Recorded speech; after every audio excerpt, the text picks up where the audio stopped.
Assalamualaikum warahmatullahi wabarakatuh. Nama saya Muhammad Yana Gustian. Saya ingin menjelaskan tentang lompat jauh gaya jongkok. Gaya jongkok merupakan gaya tertua dalam lompat jauh. Gaya jongkok paling mudah dilakukan karena pelompat hanya melakukan gerakan menekuk kedua kaki saat melayang di udara. Jadi lompat jauh, gaya jongkok adalah gerakan lompat jauh di mana badan atau tubuh seperti jongkok di udara. Lompatan yang benar saat lompat jauh. Badan menghadap ke depan, berlari secepat mungkin, tubuh sedikit jongkok, lalu tolakan badan.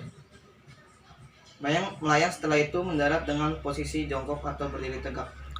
Teknik dasar lompat jauh gaya jongkok adalah yang pertama, awalan.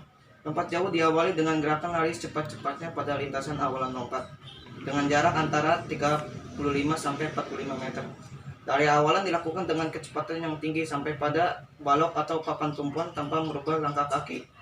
Yang kedua, tolakan atau tumpuan. Tolakan atau tumpuan dalam lompat jauh adalah gerakan menolak menggunakan satu kaki ke arah atas depan yang dilakukan pas di atas balok atau papan tumpuan lompat jauh. Kenapa dilakukan dengan satu kaki? Jawabannya adalah yang membedakan antara lompat dan loncat. Kalau lompat dilakukan dengan satu kaki, tapi kalau loncat dilakukan dengan dua kaki. Yang ketiga, melayang di udara. Gerakan saat melayang di udara pada lompat jauh gaya jongkok dimulai saat melakukan tolakan maka segera menekuk kedua kaki secara bersamaan. Gerakan ini akan tampak seperti melakukan jongkok di udara dengan kedua tangan lurus ke depan. Yang keempat, mendarat.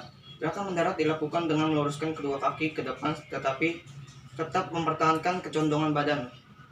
Mendarat menggunakan dua kaki bersamaan dimulai dengan ujung kaki dan dilanjutkan gerakan ngepet agar tidak terjadi cedera pada otot atau persendian kaki. Gerakan mendarat diakhiri dengan melangkah kaki ke depan keluar dari bak lompatan. Dan kesalahan yang terjadi saat melakukan lompat jauh. Yang pertama, kurangnya kecepatan lari.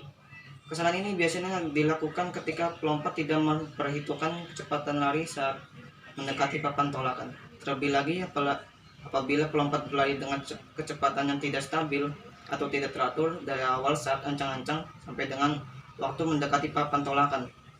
Yang kedua, langkah tidak tepat. Langkah yang tidak tetap yaitu jarak lari pelompat berubah-ubah atau tidak stabil. Hal ini dapat berakibat fatal ketika pencapaian papan tolakan apabila jika langkah kaki tidak tetap. Oleh sebab itu, jarak langkah kaki tetap atau stabil sangat diperlukan. Langkah kaki yang tetap juga dapat membantu menjaga kestabilan lari. Yang ketiga, selalu bersemangat pada langkah-langkah terakhir. Salah satu keberhasilan dalam lompat jauh ditentukan oleh ketenangan dan kestabilan dimiliki oleh pelompat.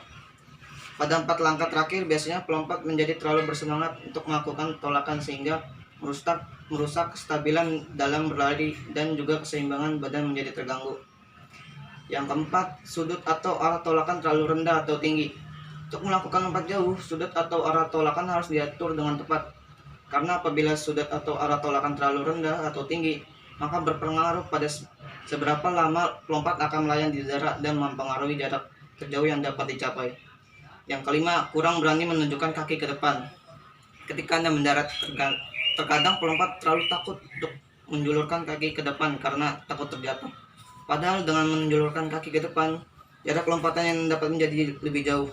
Dalam hal ini, terdapat teknik untuk mendarat. Ketika menjulurkan kaki ke depan, kaki harus sedikit ditekuk agar dapat mendarat dengan sempurna dan keseimbangan saat pendaratan juga tetap terjaga. Yang keenam, selalu mendarat dengan pantat. Kesalahan yang fatal dalam lompat jauh adalah selalu mendarat dengan pantat. Hal ini sangat tidak dianjurkan karena dapat mengurangi jarak jangkauan dari lompat jauh. Itu saja dari saya. Kalau kurang mohon dimaafkan. Assalamualaikum warahmatullahi wabarakatuh.